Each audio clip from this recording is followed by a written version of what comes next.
Assalamualaikum warahmatullahi wabarakatuh. Jumpa lagi dengan saya di channel Mutiara Hidup Official.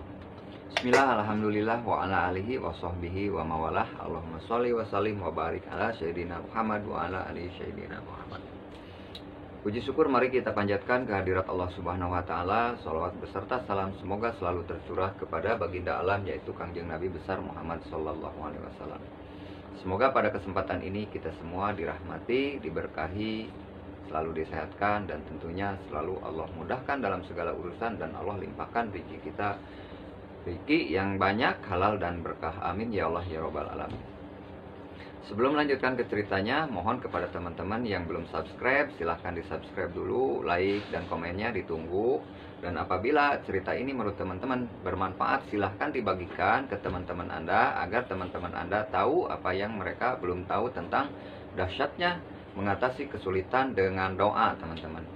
Kita mulai ceritanya, teman-teman ya. Pada saat itu kejadiannya sekitar tahun 2008, saya mengalami kesulitan saya yaitu kehabisan uang di dalam perjalanan menuju pulang ke kampung halaman, teman-teman.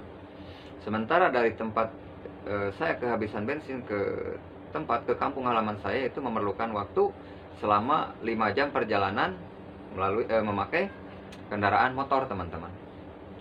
Nah, kejadiannya pada saat itu tahun 2008, saat itu saya masih duduk di bangku SMA. Sementara yang namanya kebiasaan anak SMA itu kan hobinya main jalan-jalan ya. Nah, pada saat itu saya punya keinginan pergi ke salah satu kota, di mana kota itu menurut berita, menurut cerita tempatnya indah, ramai, dan ramah-ramah katanya. Akhirnya saya memutuskan untuk pergi ke kota tersebut dengan bekal uang Rp600.000. Sesampainya di kota tersebut, saya kunjungi, saya datangi tempat-tempat yang ingin saya datangi. Dan uang yang Rp600.000 itu saya belikan tanpa berpikir panjang bagaimana saya pulang nanti. Singkat cerita, waktu sudah menunjukkan jam 11 malam. Akhirnya saya memutuskan untuk pulang lagi ke kampung halaman saya. Nah, di saat saya mau pulang lagi ke kampung halaman, bekal saya tanpa disadari hanya sisa Rp20.000 lagi, teman-teman. Nah, akhirnya saya pergi melanjutkan perjalanan menuju pulang tanpa melihat ampere bensin ada atau tidak, masih penuh atau udah habis gitu ya. Saya pergi gitu aja. Nah, di tengah-tengah perjalanan menuju pulang, alhamdulillah Allah menurunkan berkah, yaitu dengan menurunkan hujan, teman-teman. Nah, karena hujan pada saat itu saya mampir ke salah satu warung, dan uang yang sisa Rp20.000 itu tadi, karena saya tidak melihat ampere bensin, akhirnya saya gunakan untuk membeli kopi gitu, teman-teman ya, sama rokok. Nah, pada saat itu habis Rp15.000, berarti sisa Rp15.000. Setelah saya melanjutkan perjalanan sehabis kopi tadi, saya baru sadar, saya baru melihat ampere bensin. Ternyata ampere bensin saya, teman-teman, sudah hampir habis. Posisi titiknya udah ada di titik merah terbawah. Nah, dari situ saya kebingungan. Saya berpikir bagaimana saya pulang ini nanti kalau bensin habis.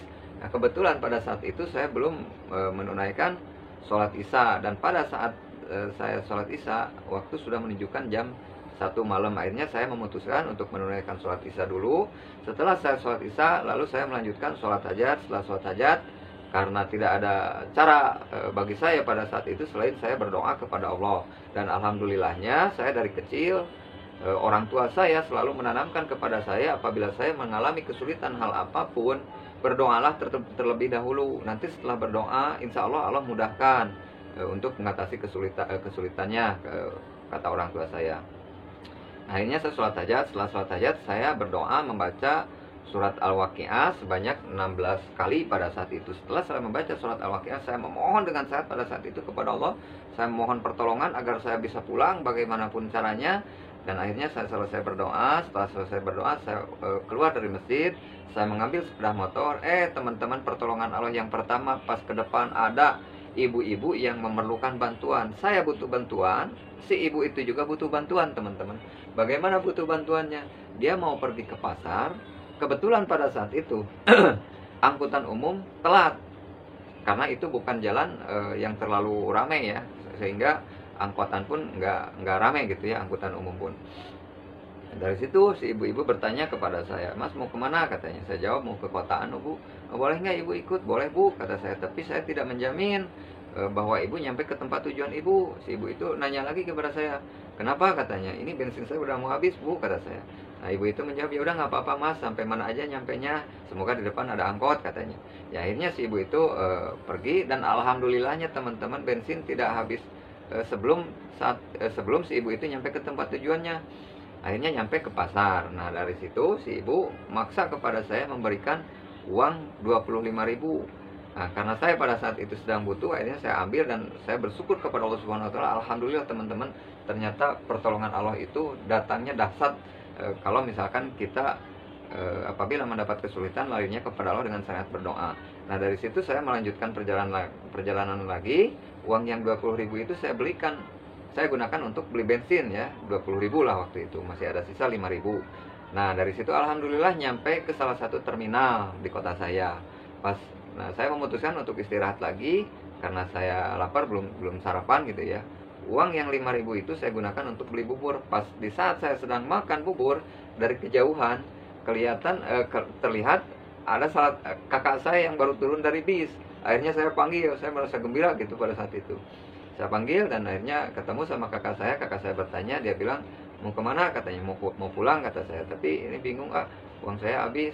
Alhamdulillah kakak saya ngasih 100.000. Nah pertolongan Allah yang kedua itu teman-teman.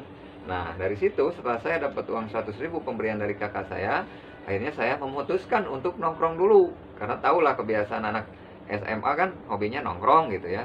Akhirnya saya nongkrong. Nah pas saya nongkrong sebelum melanjutkan perjalanan pulang, tiba-tiba ada salah satu tetangga saya yang baru pulang dari luar kota, melihat saya dan akhirnya dia nyamperin saya dan dia bertanya kepada saya, kamu dari mana, katanya. Saya pulang main dari kota Ano, kata saya. Boleh nggak saya ikut pulang, katanya. Boleh, kata saya. Akhirnya tetangga saya itu ikut pulang sama saya dan alhamdulillah nyampe ke rumah. Setelah nyampe di rumah teman-teman, pertolongan Allah itu datang lagi. Akhirnya tetangga saya maksa kepada saya memberikan uang 200.000. Nah poin dari cerita ini teman-teman, dari awal saya kesusahan bingung mau pulang karena nggak ada duit, kehabisan duit, akhirnya saya sesampainya di rumah punya duit dengan syariat berdoa, membaca surat Al-Waqiah. Nah poin dari cerita ini teman-teman, saya menyarankan kepada teman-teman semua, apabila ada yang pada saat ini teman-teman yang sedang menonton video ini mengalami kesusahan, kesulitan dalam hal apapun, hal yang paling utama yang harus kita lakukan adalah berdoa terlebih dahulu. Setelah kita berdoa, insya Allah saya yakin itu Allah mudahkan urusan kita teman-teman. Yakinlah dengan salah satu hadis Rasulullah yang diriwayatkan oleh Imam Bukhari Muslim kalau nggak salah, yang berbunyi la yarudu qadoa ila doai. Tidak akan ada yang bisa merubah takdir kecuali dengan doa. Nah sementara kesusahan itu kan takdir dari Allah Subhanahu wa taala. Untuk merubah takdir kita, yang perlu pertama kita lakukan adalah berdoa terlebih dahulu. Yakin teman-teman, pertolongan Allah itu yakin datang teman-teman. Saya sudah bisa merasakannya sendiri. Saya sudah merasakannya sendiri teman-teman. Ta'adus binima teman-teman. Nah semoga cerita ini jadi inspirasi, bermanfaat. Apabila menurut teman-teman cerita saya ini bermanfaat mengatasi kesulitan dengan doa, silahkan di share kepada teman-teman Anda yang belum tahu, supaya jadi tahu bagaimana dahsyatnya pertolongan Allah dengan syariat kita berdoa. Akhirul kalam, wassalamualaikum warahmatullahi wabarakatuh. Sampai jumpa di video berikutnya teman-teman.